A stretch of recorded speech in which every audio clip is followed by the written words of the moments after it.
Hi, in this lecture, we're going to talk about the accessory structures of the integumentary system. And these will be the hair and the nails primarily. So when we look at hair, right, the part in the picture, but I actually, when I was looking for a photo, for some reason, Googled hairy nail, and I'll never get those images out of my mind, so I thought the monkey was cuter. So, hair is not alive. Our hair is not living, just like our epidermis is. It covers most of our body surface. In fact, there's only certain areas where you should not have hair. You should not have hair on your lips, the palm of your hand, or the soles of your feet, or your nipples. So why do we have hair? Well, number one, it helps insulate us and keep us warm. It also protects us from UV radiation, our head, right, from the sun that's always hitting down on it. It protects us. We have hair in our nose and in our ear canal to prevent critters from crawling in there. And it even has sensory receptors. You can feel when your hairs move. Now, as far as types of hair, there's three primary types we'll look at. Lanugo is that special hair that's found on fetuses and newborns. Kind of looks like a little bit like this little downy, light layer of hair on them. It's unpigmented, it's very, very fine, and it will just fall out. We have vellus and terminal hairs on our body. Now, your vellus hairs are like your peach fuzz type of hair that covers almost your entire body. It can be on your face, your neck, your arms, your legs, your trunk. And it's, again, kind of helps with insulation and keeping us warm. Whereas a terminal hair is much thicker and it's more pigmented. And you can see the terminal hairs are much thicker than the vellus hairs. So when you think about the hair on your head, those are classic terminal hairs. What happens is that androgens, and an androgen is a masculinizing hormone. So these are hormones like testosterone, and they're released at puberty. So at puberty, a lot of these vellus hairs actually get converted into terminal hairs. So think about males in particular, right? The hair on the face gets very thicker. When we hit puberty, we get terminal hairs, we get pubic hair, we get terminal hairs in our armpits. And it can even change the hairs on our legs and our arms and make those darker as well. Now, hair color is determined by melanin, just like skin color and eye color. And we know, though, that the melanocytes slow down their activity as we get older. And this is what's going to give us gray hair and white hair because the melanocytes can't make the pigment anymore. If we look at the structure of a hair, what you see is called the shaft. So the shaft is the visible portion of the hair, but the hair extends down into the skin, and that's considered the root. So the root is the part that we don't see that goes down into the skin. Now, if we look at the root, there's something called a hair follicle. And the hair follicle is just this basically cluster of cells that are going to surround the root of the cell all the way down into the dermis. Now, if we follow it all the way down, we'll see at the bottom of the hair, there's going to be a little papilla. And we're going to get to this in one second. But remember, papilla was rounded projection. And we're going to also see what's called the hair bulb. So this is where the hair actually grows from. It's the hair bulb. Now, if we look at this is a scanning electron view showing you a hair. It's kind of cool looking with all these layers. We won't learn the 3 layers of a hair. And then here you can clearly see down at the bottom this hair bulb and this hair papilla. So we know that this is where mitosis happens, and so the cells from here are going to replicate. This is the main active site, so to speak, and the cells replicate, and as they replicate, they're going to push the hair out, so your hair is going to grow. We also know that the hair cells, these epithelial cells, absorb things from our blood. So they can absorb nutrients from our blood, toxins, poisons, drugs can get absorbed into these cells, and then they stay inside the hair shaft as the hair grows. Now, I'm not going through these the exact terms that you see here. Don't worry about that. But I do want you to know that when your hair grows, it's cyclic. And what happens is the hair will actually grow. There's a phase when it's growing, and then there's always a phase when it's not growing. And when it's not growing, it actually is going to be shed or lost. So it's just this whole cycle that occurs. And you'll notice that when your hair is dormant or it's not growing, it tends to fall out. So when you're brushing your hair and hair comes out, those are the dormant hairs, and then they'll just go back and start growing again. They say roughly a half an inch a month. It just depends on the person. It's definitely affected by blood flow. So some of these little like old wives' tales for how to get your hair to grow, like massage and brush.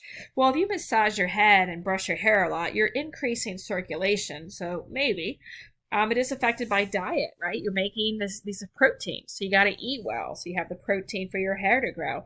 And we also know that hormones also affect it. Now, if we look at the actual hair itself, we go down to the follicle. Every follicle is going to have its own sebaceous gland. And the sebaceous gland makes oil or sebum. And we learned these in the last unit. You also have a root hair plexus, which is just a little sensory nerve ending. So when your hair moves, you can feel it. Or you ever notice when your hair stands on end?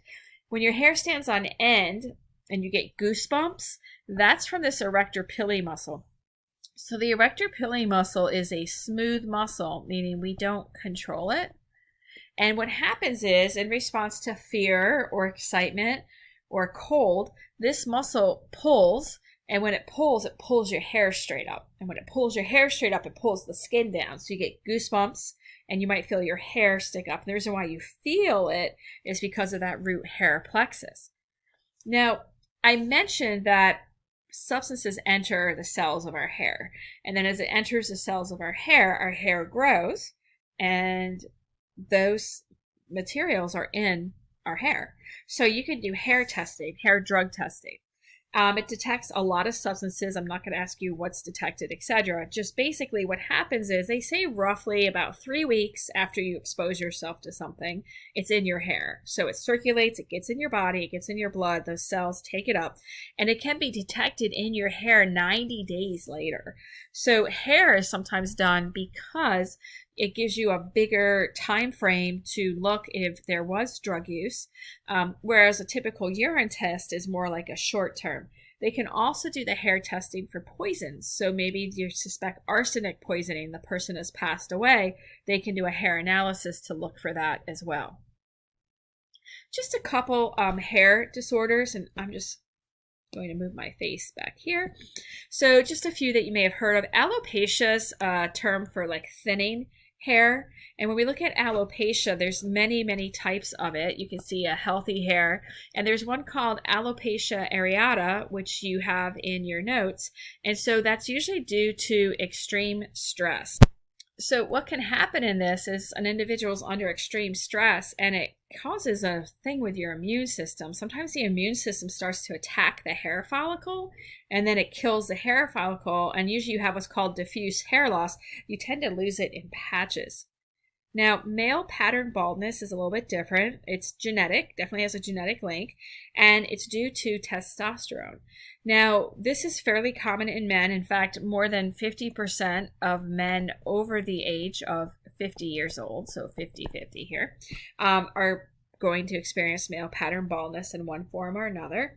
What happens is testosterone attacks the hair root, and as it attacks the root of the hair, it starts to kill the hair off. So it is more common in families, so you can look at your family members, and it does get passed more commonly from mother's side of the family to son, because the male only needs one of the genes to get it, where a female needs both genes to get it. So you might see it more commonly that way. And it tends to start with hair loss around like the crown of the head and the temples. And then hirsutism is just excessive hair growth in women.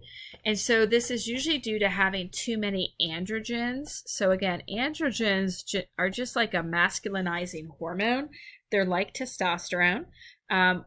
We women and men make sex hormones in their adrenal cortex.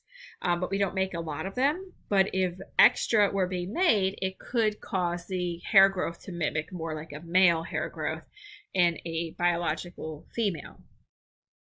And then as far as accessory structures, now you learned the glands already before. We're just going to finish up here with nails. So nails, fingernails, toenails, they're just the outer part, the stratum corneum, just hardens.